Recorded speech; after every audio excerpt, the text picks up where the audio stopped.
9장 32절부터 43절까지 말씀을 함께 봉독합니다.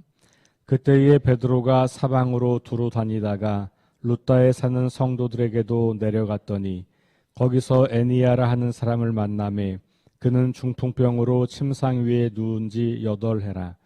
베드로가 이르되 애니야야 예수 그리스도께서 너를 낫게 하시니 일어나 내 자리를 정돈하라 한데 곧 일어나니 룻다와 사론에 사는 사람들이 다 그를 보고 주께로 돌아오니라. 요빠에 다비다라 하는 여제자가 있으니 그 이름을 번역하면 도르가라. 선행과 구제하는 일이 심히 많더니 그때에 병들어 죽음에 시체를 씻어 다락에 누이니라. 룻다가 요빠에서 가까운지라. 제자들이 베드로가 거기 있음을 듣고 두 사람을 보내어 지체 말고 와달라고 간청하여 베드로가 일어나 그들과 함께 가서 이르매 그들이 데리고 다락방에 올라가니 모든 과부가 베드로 곁에 서서 울며 도르가가 그들과 함께 있을 때에 지은 속옷과 겉옷을 다 내보이거늘 베드로가 사람을 다 내보내고 무릎을 꿇고 기도하고 돌이켜 시체를 향하여 이르되 다비다야 일어나라 하니 그가 눈을 떠 베드로를 보고 일어나 앉는지라. 베드로가 손을 내밀어 일으키고 성도들과 과부들을 불러들여 그가 살아난 것을 보이니 온 요빠 사람이 알고 많은 사람이 주를 믿더라. 베드로가 요빠에 여러 날 있어 시몬이라 하는 무두장이의 집에서 머무니라. 아멘. 네, 오늘은 사울이 회심한 이후에 예루살렘에 가서 제자들, 다시 말하면 예수님을 따랐던 11제자와 또 한 명의 다시 뽑힌 12제자들, 사도들이라는 표현은 주로 그 사람들을 향해서 하는 이야기인데 그들을 만나게 되고 그들과 교제하게 되었다는 이야기가 나오는 26절부터 30절까지가 그런 이야기죠. 그리고 나서 그 사울이 제자들과 교제를 하고 그들과 함께 예수님의 이름을 전하는 그런 모습을 보여주고 이제 31절에 보면 그 결과, 사울의 회심의 결과에 대해서 한 줄로 요약을 합니다. 그리하여 온 유대와 갈릴리아와 사마리아가 교회가 평안하여 든든히 서가고 주를 경외함과 성령의 위로로 진행하여 수가 많아지더라. 이 표현이 사도행전에 종종 등장하는 사역의 결과들을 보여주는 표현이에요.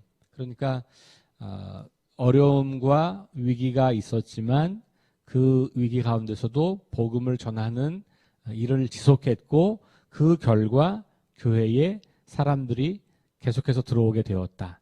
이런 이야기를 하고 있는 거죠. 그 전제는 뭐냐면 그 어려움과 고난과 위기 속에서도 성령 충만한 사람들이 계속해서 하나님 나라 복음을 전했다는 거예요.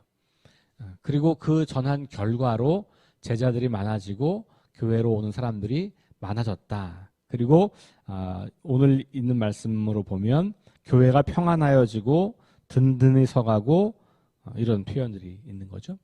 자, 그리고 나서 다시 베드로의 사역을 주목합니다.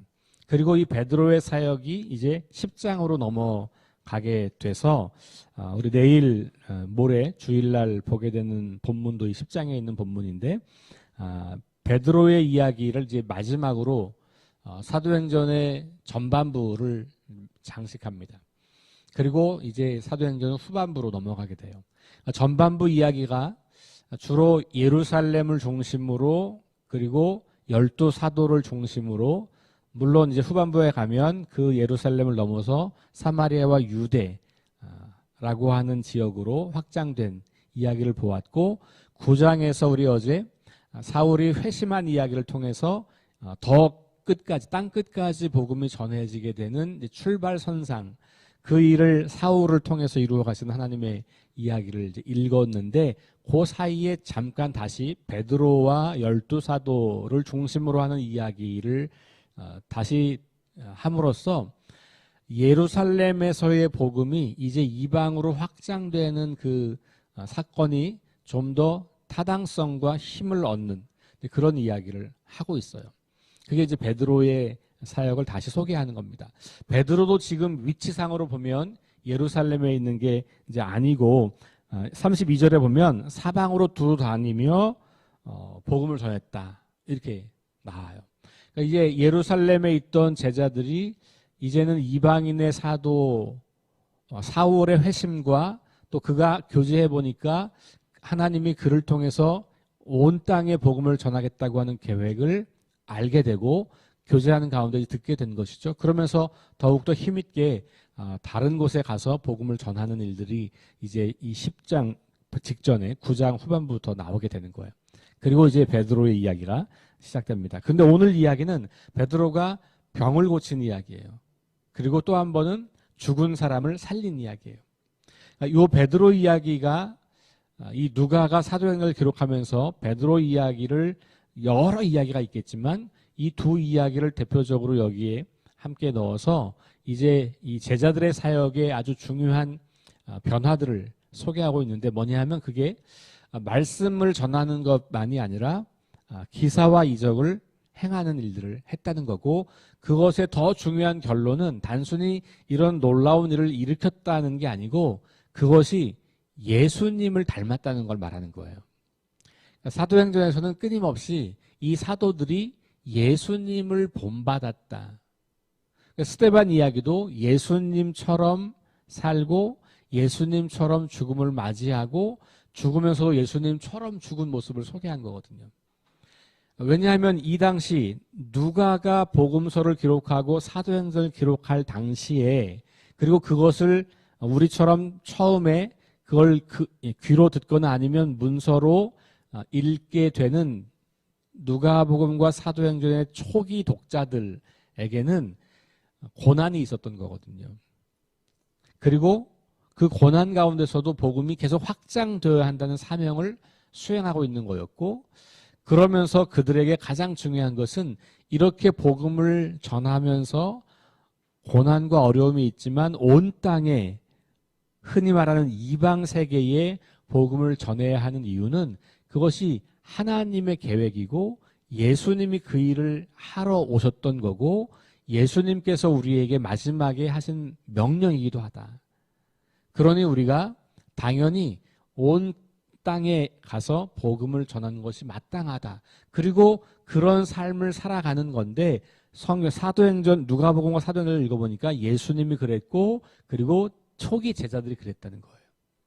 단순히 말씀을 전하는 것만이 아니라 성령이 충만했을 때 그렇게 예수님께서 행하셨던 것과 똑같은 이적을 행할 수 있는 그런 능력이 생기더라. 베드로는 복음서에 보면 예수님을 배반하는 사람이잖아요. 그렇죠? 누가복음과 사도행전을 같이 연결해서 읽으면 그러면 제자들의 연약함 그런데 부활 이후에 성령을 경험하고 그리고 예수님처럼 사역하는 제자들의 모습을 발견하는 거예요. 그러니까 누가의 관심은 초기 제자들과 이 초기 사도들의 역할을 예수님을 따라 살았던 사람들을 소개하는 거죠. 그래서 그 당시 독자들도 우리도 예수님처럼 그렇게 살아가는 것이 마땅하고 예수님처럼 그렇게 하나님 나라 복음을 선포하고 두려움 없이 그 일을 행할 때 성령께서 우리와 함께 하셔서 우리도 이런 능력을 행할 수 있는 사람이 될 수 있구나라고 하는 것을 가르쳐 주는 거예요. 이것이 사도행전을 기록한 목적이거든요. 자, 그래서 이 베드로가 중풍병자를 고친 이야기, 그 다음에 도르가를 살린 이야기가 단순하게 기적을 행했다. 그래서 베드로가 뛰어나다. 베드로가 능력이 있다. 그 이야기가 아니고 예수님과 똑같은 사역을 하고 있다라는 것을 보여주는 거예요. 자, 그래서 오늘 이 두 말씀, 루다에 사는 성도들에게 내려갔을 때 애니아라는 사람을 만나서 그를 고친 이야기. 거기에도 보면 34절에 예수 그리스도께서 너를 낫게 하신다 이렇게 말하죠. 그러니까 베드로가 자기의 능력으로 치료하는 게 아니에요. 자기의 능력으로 병을 고쳐주는 게 아니에요. 그러니까 예수님의 이름으로 낫게 하는 거고 베드로의 사역의 핵심은 예수님을 드러내는 겁니다. 그러니까 오늘날 우리들에게도 똑같아요. 우리가 하고 있는 모든 사역은 우리를 드러내는 게 아니에요. 그러니까 우리가 아니라 예수님을 드러내고 예수님의 이름으로 우리는 사역을 하는 거죠. 오늘 이 시대에 우리가 기도해서 병을 낫게 하는 은사를 받는 사람들은 그렇게 많지는 않아요. 아주 희박하죠, 사실은. 그리고 이렇게 일상적으로 이런 일들이 일어나는 일도 많이 희박합니다. 그러나 하나님께서 하시면 하실 수 있는 일인 것을 우리는 믿음으로 고백하죠. 그래서 누구나 그렇게 병 낫기를 위해서 기도할 수 있고 기도해야 하죠. 그건 내 능력이 아니에요. 안 되는 건 내가 능력이 없는 게 아니고 하나님께서 아직 때가 되지 않았기 때문에 혹은 하나님께서 다른 계획을 가지고 있기 때문에 나를 통해서 일하지 않는 것뿐이죠. 그런데 만약에 하나님께서 우리를 통해서 일하시기를 원하신다면 그렇게 행하실 겁니다. 그러니까 우리는 내 능력을 신뢰해서 내가 기도해도 낫지 않는데 기도하지 말까? 이렇게 우리가 걱정할 때가 있잖아요.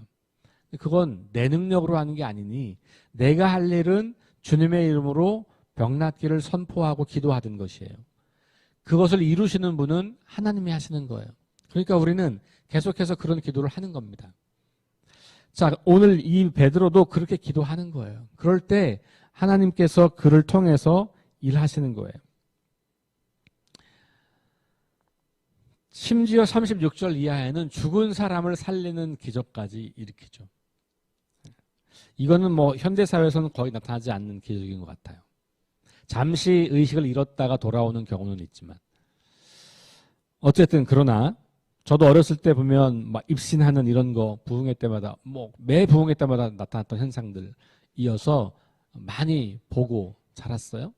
그런 현상들이 하나님께서 행하시면 얼마든지 행하실 수 있는 일이죠. 왜냐하면 하나님은 자연 질서를 만드신 분이기 때문에 자연 질서를 거스르는 일도 하나님은 하실 수 있는 분이에요. 온 땅의 주인이시니까. 그러니까 우리가 기적이 가능하냐 현대사회에서 가능하다고 말할 수 있죠. 왜냐하면 기적이라고 하는 것은 자연 현상을 초월해서 일어나는 일이거든요. 근데 이 자연 현상을 지으신 분이 하나님이시고 그 자연의 원리를 지으신 분이 하나님이시기 때문에 하나님은 그 원리를 넘어서 계신 분이잖아요. 그러니 당연히 하나님은 그 일을 하실 수 있는 분이라고 우리가 믿음으로 고백하는 거예요. 그리고 가끔씩 하나님이 정말로 필요할 때는 그런 일들을 우리에게 지금도 보여주고 계시죠. 자, 그래서 이런 일들을 우리가 마주할 때 이게 하나님이 행하신 일이다라고 생각하면 가능한 일이에요. 근데 우리가 자꾸 이것을 베드로가 이런 일을 했어. 나도 이런 일을 할 수 있을까? 이렇게 우리에게로 초점을 옮겨오니까 이게 불가능하다고 생각하는 것이죠. 그러나 우리가 하는 모든 일은 우리의 일이 아니라 우리가 예수의 이름으로 기도할 때, 우리가 믿음으로 기도할 때 하나님께서 그 일을 이루어 가시는 거예요. 그러니 오늘 이 베드로의 치유 이야기 또 죽은 자를 살리는 이 이야기를 통하여서 우리가 다시 초점을 사람이 아니라 주님에게로 돌리는 것 굉장히 중요합니다. 내일 또 모레 이렇게 보게 될 10장에 넘어가면 잠시 그 이야기를 좀 당겨서 하면 오늘 이야기와 좀 관련이 있어서 고넬료의 집에 가서 복음을 전하는 그런 이야기란 말이에요. 25절, 10장 25절, 26절 한번 읽어보세요. 베드로가 이 믿음이 있었기 때문에 저는 하나님께서 베드로를 통해서 이런 죽은 자를 살리는 기적까지 행하셨다고 봐요. 25절이 뭐냐 하면 마침 베드로가 들어올 때에 고넬료가 맞아 발 앞에 엎드려 절하니, 고넬료의 집에 지금 베드로가 들어오는 거예요. 그걸 보고 고넬료가 엎드려서 절을 합니다. 베드로가 뭐라 그래요? 26절 시작. 베드로가 일으켜 이르되 일어서라, 나도 사람이라 하고. 이 얘기는 뭡니까? 사람들은 기적을 행하고 능력을 행하는 사람을 주목하고 그 사람에게 절을 하는 거예요. 그 사람을 예배하고 그 사람을 숭배하고 그 사람이 마치 무슨 능력이 있는 사람인 것처럼 취급하는 거예요. 근데 베드로가 뭐라 그래요? 아니다. 나에게 그렇게 할 필요가 없다. 나는 사람이야, 나도. 근데 이 이야기가 저 뒤로 넘어가면 바울에게도 몇 차례 나타나요. 바울도 그런 능력을 행사하니까 사람들이 와가지고 바울에게 이 사람이 하나님이다, 데우스다 이렇게 이야기하는 장면이 있거든요. 그때 바울이 소스라치게 놀라면서 무슨 소리냐, 난 사람이다 이렇게 이야기하는 장면이 나오잖아요. 사실 이것이 사역자들에게, 우리 그리스도인들에게 굉장히 중요한 거예요. 특별히 기도하는 능력을 받으신 분들, 그리고 어떤 치유하는 능력을 받으신 분들, 어떤 특별한 자연 질서를 거스르는 초월적이고 신비한 성령의 역사를 체험하신 분들에게 이것은 굉장히 중요한 요소예요. 이게 지켜지지 않기 때문에 잘못되는 거예요. 마치 자기가 능력이 있는 것처럼 자기 말을 듣게 하는 거죠. 그게 바로 시몬의 실수였잖아요. 우리 9장에 그 앞에 나오는 8장의 빌립의 전도에서 돈을 주고 그걸 살려고 하는 거예요. 그 능력을. 그걸로 그게 내게 된다는 거잖아요. 돈을 주고 산다는 건 뭐예요? 내 거가 된다는 거예요. 그럼 내 능력이 되는 거고 내가 그런 능력을 행하는 사람이 된다는 거거든요. 성경은 계속해서 그것을 사람에게로 귀속시키지 않아요. 그런 능력은 사람이 행하는 일이 아닌 거예요. 하나님이 행하는 거고, 그리고 그래서 그 사람이 기도할 때마다 그런 일이 나타난다? 그렇지 않아요. 기도할 때마다 나타나는 게 아니고요. 하나님이 그때 그 사람을 고치고 싶으면 나타나는 거예요. 그러니까 기도할 때 그런 일이 나타나지 않을 수도 있는 것이죠. 근데 마치 자기가 기도하면 다 난다라고 말하는 사람들은 그래서 그게 잘못된 거예요. 그러니까 모든 사이비의 이단은 다 자기가 하나님이 되어버린 거거든요. 그러니까 하나님을 주목하게 하고 하나님을 바라보게 하고 하나님의 능력을 신뢰하게 하는 것이 그 사람의 역할이지, 자기가 드러나고 자기가 마치 하나님이 된 것처럼 착각하는 사람들은 매우 위험한 사람들인 거예요. 잘못된 거죠. 오늘날 우리 교회 안에 그런 사람들이 너무 많은 거예요. 그러다 보니까 그 사람이 권위를 갖게 되고 그 사람이 힘없는 사람들을 착취하게 되는 것이죠. 그 사람 말을 무조건 들어야 되는 거고, 그 사람 말을 무조건 들어야 된다는 말이 나올 때부터 벌써 잘못된 거예요. 자기가 말하면 그것이 다 하나님이 말하는 거라고 말하는 순간부터 벌써 잘못되는 것이죠. 자기가 하나님을 부린다고 생각해요. 굉장히 위험한 일들인 거죠. 우리가 겸손하게, 그런 능력을 받을수록 우리는 겸손하게 내가 사람이다, 하나님이 필요해서 나를 사용하신 것뿐이고 그럴 때 한해서 나에게 그런 능력이 나타나는 것이지 내가 아무 때나 그런 능력이 있는 게 아닌 것을 기억하는 게 굉장히 중요하고, 베드로는 그게 선명했던 사람인 거예요. 그래서 오늘 이 중풍병자를, 애니야를 고친 이야기, 그 다음에 죽은 도르가를 살린 이야기를 통하여서 우리가 다시 주목할 것은 하나님이 이 사람들을 통해서, 이 베드로를 통해서 일하셨고 그 하나님이 역사와 우주와 생명의 주인이라고 하는 것을 다시 확인하는 겁니다. 그리고 그런 믿음으로 우리가 행할 때 하나님이 필요하실 때 우리를 그렇게 사용하실 수 있다. 그러므로 우리가 내가 기도해서 낳고 안 낳고 거기에 실망할 이유가 전혀 없어요. 내가 기도해서 낳고 안 낳고는 내 문제가, 내 능력이 아닌 거죠. 안 낳았다고 실망할 필요도 없고 낳았다고 내가 교만할 필요도 없는 것이죠. 하나님은 나를 통해서 잠시 일하신 것뿐이니까. 우리가 기도할 것은 연약한 나를 통해서 하나님이 계속해서 일하여 주시기를 원하는 건데, 문제는 그게 너무 강해지면 내가 하나님이 돼 버리는 거예요. 그러니까 하나님께서 행하실 일을 위해서 내가 심부름꾼으로 쓰임 받는 건데, 심부름꾼이 주인이 돼 버려서 내가 이거 하고 싶은데 왜 능력을 안 주세요? 라고 요청하는 거예요. 그리고 안 나타나면 아니 왜 이거 일 안 하세요? 해주세요. 이렇게 우리가 이제 거꾸로 심부름꾼이 주인이 돼버리는 꼴이 되는 것이죠. 굉장히 주의해야 할 요소예요. 목회자들에게 특별히, 그리고 교회에서 리더십을 발휘하는 모든 분들에게 하나님의 주인 되심을 인정하고 그것을 고백하고 그 하나님의 주권 아래서 내가 잠시 쓰임받고 있는 사람이다 라고 하는 것을 기억해 볼 필요가 있겠습니다. 자, 그런 일들을 통해서 사람들이 주님께로 돌아오는 일들이 계속해서 일어나고 있고 사도행전은 그걸 기록하고 있죠. 35절 룻다와 사론에 사는 사람들이 다 그를 보고 주께로 돌아오니라. 이게 중요한 표현이에요. 베드로를 보고 누구에게 돌아왔어요?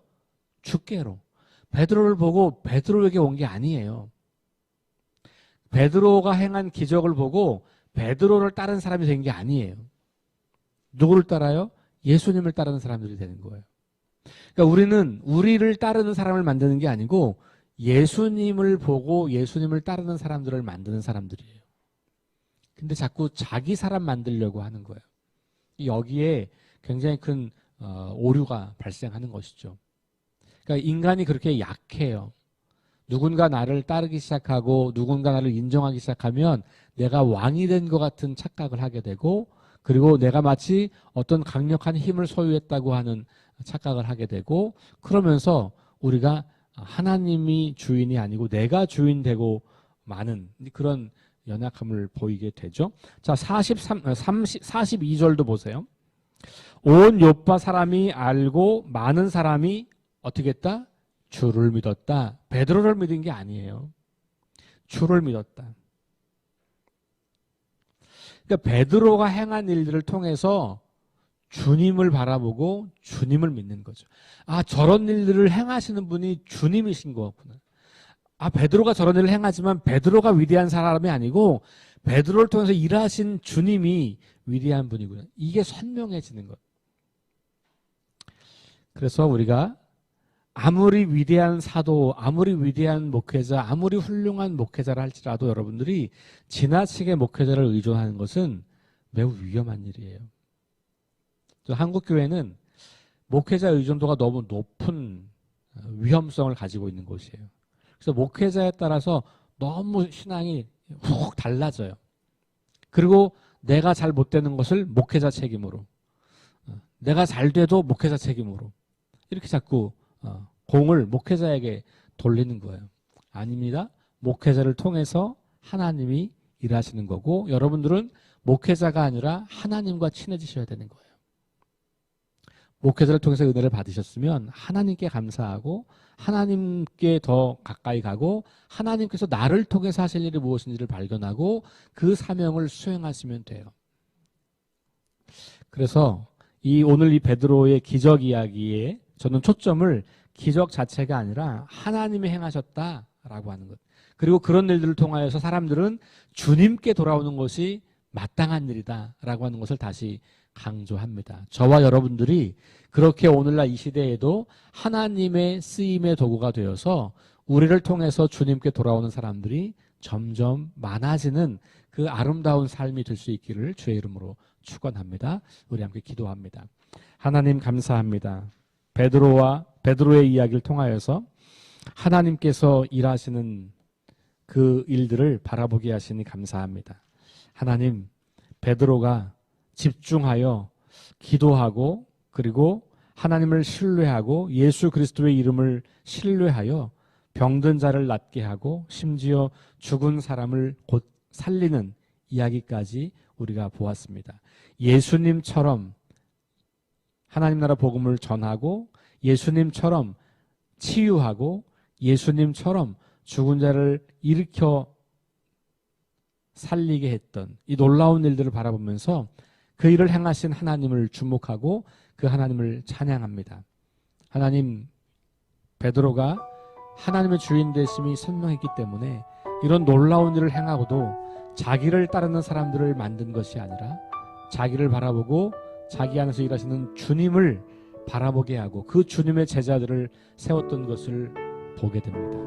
오늘 이 시대에도 그렇게 자기를 드러내는 사람들이 아니라 자신을 통하여서 하나님을 드러내는 그리고 예수 그리스도를 드러내는 그런 사역자들, 목회자들, 그런 성도 지도자들이 많이 나올 수 있도록 인도하셔서 사람을 쫓는 종교가 아니라 하나님을 발견하고 예수 그리스도의 부활의 능력을 발견하는 그런 온전한 기독교가 이 땅에 세워질 수 있도록 함께하여 주옵소서.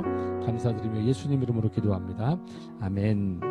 우리 네 가지 기도 제목 가지고 기도합니다.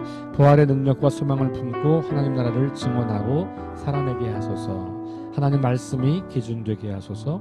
우리 김희동 권사님과 김유경 집사님의 의식을 회복시켜 주시고 또 질병을 치유해 주십시오. 그 외에도 우리 고통당하는 연약한 지체들을 위해서, 그리고 깨어진 관계를 위해서, 또 상한 마음을 위해서 기도해 주시기 바라고, 전쟁과 자연재해와 가난과 억압으로 고통당하는 지구촌 이웃들에게 은혜를 베풀어 주시도록 우리 함께 합심해서 기도하시고 개인 기도하도록 하겠습니다. 기도합니다.